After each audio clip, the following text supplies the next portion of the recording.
Jai Hind. A great good morning to all. I am Singh, welcome all of you in Chanakya IAS YouTube channel. My dear student, आज हम लोग इस video में मुख्यतः 1996 previous year political science और international relation के PYQ previous year question paper से जो है कुछ क्वेश्चंस को समझने का प्रयास करेंगे। यह 1996 पॉलिटिकल साइंस और इंटरनेशनल रिलेशन का क्वेश्चन पेपर है और यह पेपर 2 है। पेपर 1 का section A section B already हम लोग जो है पढ़ चुके हैं, उसे रीड कर चुके हैं, उसे डिस्कस कर चुके हैं। यहाँ हम जो है paper 2 section A question number 1, 2, 3 and 4 जो है पढ़ने जाएंगे। मैं एक बार फिर बता देता हूँ, पॉलिटिकल साइंस इंटरनेशनल रिलेशन वैकल्पिक विषय है, ऑप्शनल सब्जेक्ट का previous year question UPSC civil सेवा परीक्षा। चलिए paper 2 section A question number 1, इसके अंतर्गत 4 प्रश्न होते हैं A, B and C, D। ठीक है, तो इन चारों प्रश्नों को हमें 200 शब्दों की शब्द सीमा के अंतर्गत इसके ऊपर हमें कमेंट करना होता है। ठीक है, तो question number 1, comment on any 3 of this following in 200 words each. ठीक है, question number 1A, role of idiosyncratic factor in foreign policy. देखो, आइडियो साइकेट्री फैक्टर मतलब होता है विशेष प्रकृति का, तो उसका किसी भी, देखो हर एक लीडर का एक अपनी एक लीडरशिप क्वालिटी होती है। चाहे आप अटल बिहारी वाजपेयी को देखो, नरेंद्र मोदी वर्तमान सरकार को देखो, या पंडित नेहरू को देखो, लाल बहादुर शास्त्री को देखो, PV नरसिम्हा भारवाई को देखो, और जितने भी श्रीमती इंदिरा गांधी को देखो, सबकी अपनी अपनी जो है कार्य करने की शैली होती है। उसी प्रकार लीडरशिप की भी क्वालिटी होती है। तो जब भी हम विदेश नीति को हम फॉर्म करते हैं, अपनी देश की विदेश नीति बनाते हैं, तो उस वक्त बहुत सारे ऐसे कारक और डिटर्मिनेंट्स होते हैं जो उसको प्रभावित करते हैं, जैसे कि उस देश की सोशियो इकोनॉमिक कल्चर, उस देश की हिस्टोरिकल बैकग्राउंड, उस देश का इकोनॉमिक स्थिति क्या है, उस देश की फिजियो और जियोग्राफिकल फैक्टर्स क्या हैं, ये सब तत्व में। ठीक उसी प्रकार उस देश में अभी कौन लीडर है, उसका अपना इमेज, अपनी कार्य करने की शैली, अपना लीडरशिप क्वालिटी कैसी है, यह भी बहुत बड़ा प्रभाव छोड़ती है। तो ये सारी चीज़ें हैं। ठीक है, the role of idiosyncratic factor in foreign policy आप लिखोगे। ठीक है, आगे है 1B, technology and state sovereignty over the water resources. देखो, तकनीक और राष्ट्र की संप्रभुता, इन दोनों के बारे में लिखना है, और खास करके किस कंटेक्स्ट में, तो वाटर शेयरिंग। देखो, अभी पूरे के पूरे इस भारत का ही और साउथ एशियन का ही एग्जाम्पल ले लो, तो हमारी नदियाँ एक देश से निकलती है, दूसरे देश में प्रवाहित होते हुए तीसरे देश में जाकर मिलती है। जैसे ब्रह्मपुत्र वगैरह है, चाइना में इसका ओरिजिन है, होते हुए जो है आप देखोगे तो इंडिया आती है, इंडिया से गुजरते हुए वो फिर बांग्लादेश जाती है, फिर जो है वो बे ऑफ बंगाल की खाड़ी में गिरती है। ठीक उसी प्रकार इंडस वगैरह है जो भारत से निकलती, मतलब पूरा का पूरा कह सकते हो कि पाकिस्तान, और मतलब हर एक देश, नेपाल वगैरह की कई सारी रिवर जो है नेपाल से निकलती है, हिमालयन से निकलती है, और फिर भारत होते हुए बांग्लादेश में जाती है, या फिर कह सकते हो बे ऑफ बंगाल की खाड़ी में गिरती है, या फिर गंगा में मर्ज होती है। तो क्योंकि हमने सीमाओं का तो विभाजन कर दिया, लेकिन प्राकृतिक में कोई ऐसा विभाजन मूलतः देखने को नहीं मिलता। ठीक है, तो इसमें कहा जा रहा है कि तकनीक रहता है। तो देखो, जो है हम वाटर से हाइड्रो इलेक्ट्रिसिटी पावर जो है जनरेट करते हैं, तो तकनीक और स्टेट सोवरेनिटी, वाटर का राष्ट्रीय संप्रभुता पर बहुत बड़ा प्रभाव पड़ता है।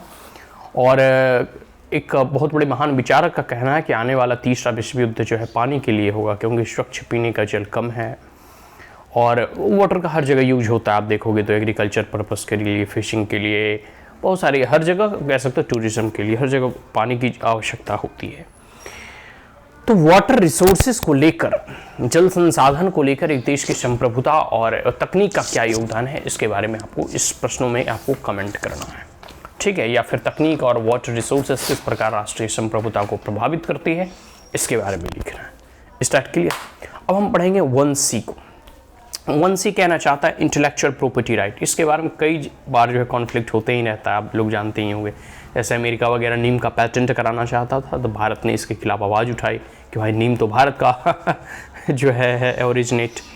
तो intellectual property right and free world trade, तो वर्ल्ड ट्रेड ऑर्गेनाइजेशन की जब मिनिस्ट्रियल कॉन्फ्रेंस होती है, तो उसमें बहुत सारे ऐसे मैटर और इशूज़ जो है वैश्विक पटल पर जो हैं वो उभर कर आते हैं। उसमें इंटेलेक्चुअल प्रॉपर्टी राइट भी एक है। तो इंटेलेक्चुअल प्रॉपर्टी राइट और फ्री वर्ल्ड ट्रेड के बारे में है, मतलब आप इन दोनों से क्या समझते हैं? जैसे जिसकी इंटेलेक्चुअल प्रॉपर्टी है, जैसे हमने कोई चीज़ इन्वेंशन किया, कोई चीज़ ईजाद किया, तो वो हमारी इन्वेंशन है, क्योंकि हमने रिसर्च किया, हमने उसमें इन्वेस्टमेंट की, हमने फंड लगाए, हमने पैसे खर्च किए, हमने अपना मेहनत किया, मेरा वह बौद्धिक संपदा है। अब मान लो कोई हम मेडिसिन या कोई भी चीज़ हम ईजाद करते हैं, उससे पूरी दुनिया को लाभ है, तो क्या दुनिया वाले उसका उपयोग नहीं करेंगे? या हमारे फार्मूला से कोई और दूसरे देश के लोग उसका जो है उपयोग नहीं करेंगे, सदुपयोग? लेकिन फिर कहा जाता है कि हमारी बौद्धिक संपदा है, तो हम ही उसको जो है कॉपीराइट क्लेम करेंगे। जैसे कोई ऑथर बुक लिखता है तो उसमें होता है ना कॉपीराइट क्लेम, ठीक है, कि हमारे द्वारा कोई भी इससे मुनाफा ना कमाए। तो सबकी अपनी अपनी कह सकते हो कि पॉइंट ऑफ व्यू होता है। कुछ लोगों का कहना है कि जैसे इस कोविड-19 में कुछ ऐसे क्रिटिकल मेडिसिन हैं जिसकी बहुत पेशेंट को आवश्यकता है, लोग मर रहे हैं, तो उस परिस्थिति में आप शायद इंटेलेक्चुअल प्रॉपर्टी राइट का वायलेशन भी कर सकते हैं। तो कई बार ऐसे इशूज सामने उभर कर आते हैं, तो फिर जो कंपनी इतना रिसर्च में लगाती है फंड, रिसर्च एंड डेवलपमेंट में, वो कहती है कि भाई तो हमें रिसर्च एंड डेवलपमेंट करने से क्या लाभ, जब हमारे इंटेलेक्चुअल प्रॉपर्टी राइट को जो है सुरक्षित और कंजर्व भी नहीं किया जा रहा। तो सबके अपने अपने कंसर्न होते हैं, खैर वो एक अलग चीज़ है। लेकिन यहाँ आपको फ्री वर्ल्ड ट्रेड के बारे में और इंटेलेक्चुअल प्रॉपर्टी राइट, ये दोनों का क्या इशू है, इसके बारे में आपको लिखना है, ठीक है। अब हम क्वेश्चन नंबर 1D पढ़ते हैं। US role in the OAS, organisation of African Union, शायद ये होगा। तो यूएस का क्या रोल है इस ऑर्गेनाइजेशन को, और इस ऑर्गेनाइजेशन के प्रति, या यूएस की क्या नीति है इस ऑर्गेनाइजेशन के प्रति, ठीक है। यहाँ लिखा हुआ है OAS, ठीक है। तो ये question number A, B and C, D ये चारों हो गया। क्वेश्चन नंबर हम अब सेकंड जानने का प्रयास करेंगे कि सेकंड क्वेश्चन में क्या प्रश्न में पूछे गए हैं। तो इसे आइए रीड करके समझने का प्रयास करते हैं।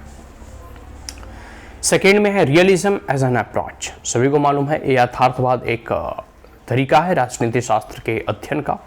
तो realism as an approach to international relation help to explain why state fight are threatened each other.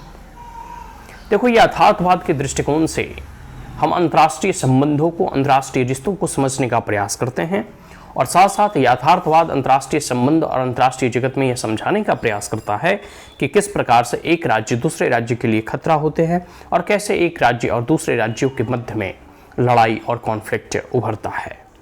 But it is less effective in explaining much of the cooperative behaviour we see. लेकिन सिर्फ यह युद्ध और conflict को अधिक दर्शाता है। यथार्थवाद जो हम लोगों के मध्य में सहभागिता है, कॉरपोरेशन है, हम मतलब सभी देशों के मध्य में जो एक दूसरे को साथ लेकर चलने की जो नीति है, उस चीज़ को बहुत कम दर्शाता है और उस चीज़ के बारे में कम बतलाता है। इस पर आपकी क्या राय है, कमेंट करनी है। इस क्वेश्चन को मैं एक बार फिर से पढ़ देता हूँ कि यथार्थवाद जो है अंतर्राष्ट्रीय संबंध में दो देशों के मध्य में विवाद कैसे होता है, इसको बड़ा अच्छे परिप्रेक्ष्य में जो है एक्सप्लेन कर देता है। लेकिन जब कई एक राष्ट्र मिलकर कोई कॉरपोरेशन करते हैं, कोई जो है सहयोग और सहभागिता वाली काम करते हैं, उस चीज़ को बहुत कम एक्सप्लेन करता है। तो इस चीज़ को हमें समझना है और इस चीज़ के बारे में जो है प्रश्नों के हमें उत्तर में जो है कमेंट करने हैं, ठीक है। तो क्वेश्चन नंबर सेकंड हो गया। अब हम क्वेश्चन नंबर थर्ड देखते हैं कि judged from the past UN does not hold much promise to free the third world from the clutch of new imperialism. Elucidate मतलब होता है उदाहरण देकर समझाएं।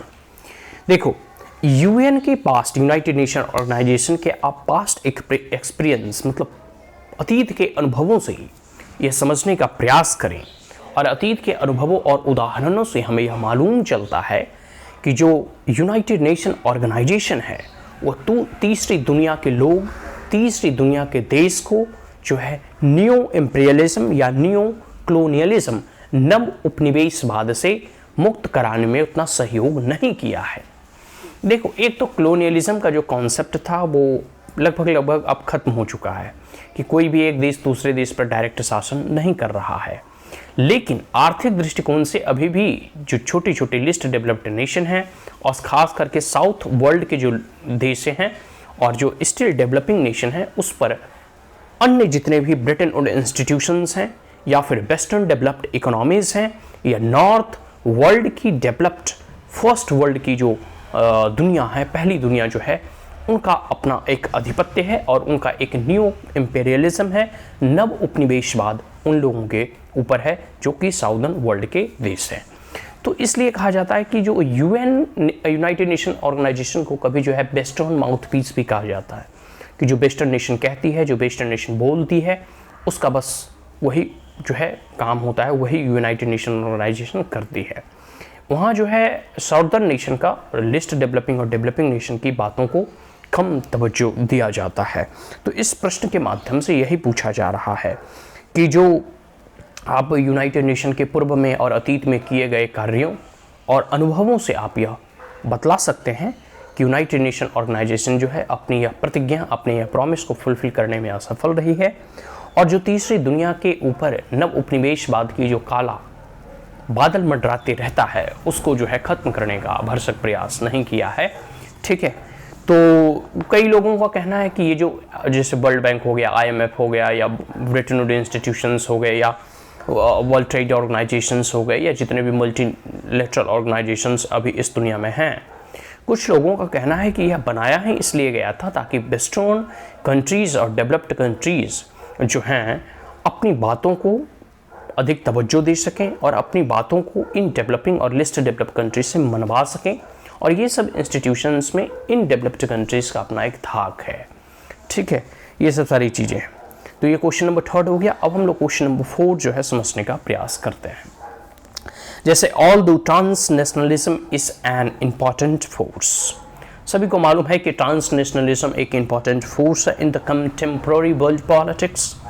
क्लियर है? अब ट्रांसनेशनलिज्म समझते हैं, मतलब एक से कई एक राष्ट्रों में किसी एक, जैसे मल्टीनेशनल कंपनी वगैरह हुई ना, कि जैसे हेड ऑफिस उसका इंडिया में है, एक ब्रांच उसका चाइना में है, एक ब्रांच US में है, एक ब्रांच अमेरिका और लंदन में है। तो इस प्रकार की ट्रांसनेशनलिज्म मतलब होता है कई एक राष्ट्रों में उसका जो है नेटवर्क होना और कई एक राष्ट्रों में उसका व्यापार होना।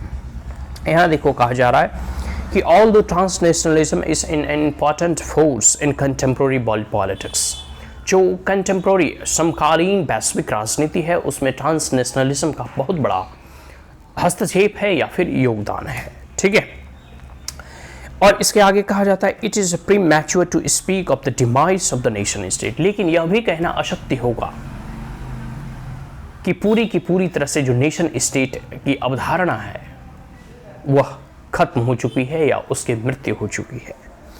Given the continued attachment to nationalism felt throughout the world, in the light of this statement discuss the role of nation state as an actor in international relation।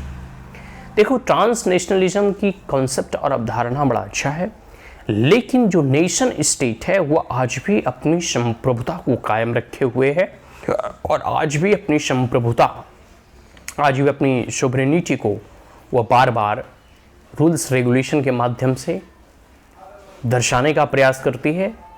और एक प्रकार से कभी भी ऐसे ट्रांसनेशनलिज्म कोई भी एक ऐसा फैक्टर हो उस पर अपना प्रभुत्व जमाने का प्रयास करती है।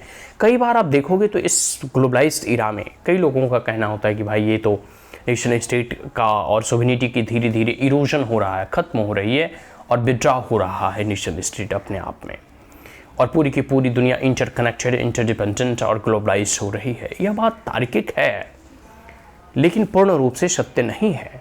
अभी भी ग्लोबलाइज्ड इरा में भी आप देखोगे जैसे भारत के कोई भी नियम कानून है वो संसद के द्वारा ही जो है और सरकार के द्वारा ही उसे पहले मान्यता मिलती है, तब वो कार्य संपन्न होते हैं। बात समझ में आया कि नहीं? तो सरकार अभी भी अपनी सॉवरेनिटी को पूरे अच्छे से यूज करती हैं। हाँ, उसमें थोड़ी बहुत कमी आई है खास करके इकोनॉमिक सेक्टर में। ठीक है, फिनेंशियल सेक्टर में बहुत सारे डिसीजन जो है सरकारें नहीं लिया करती हैं, तो लेकिन फिर भी सरकार का अपना बजट होता है, अपना रूल्स एंड रेगुलेशन होता है, और जो भी इकोनॉमिक इंस्टीट्यूशन है वह भी सरकार के नियमावली के अधीनस्थ ही काम करती है। Is that clear? So that's all. हम जो है UPSC civil services 1996 political science international relation का सेक्शन ए का क्वेश्चन नंबर 1, 2, 3 एंड 4 चारों क्वेश्चन समझ चुके हैं। अब हम लोग जो है नेक्स्ट वीडियो में जो है कह सकते हो कि नेक्स्ट क्वेश्चन और खास करके सेक्शन बी का क्वेश्चन हम समझने का प्रयास करेंगे। सो that's all, thank you, have a great day.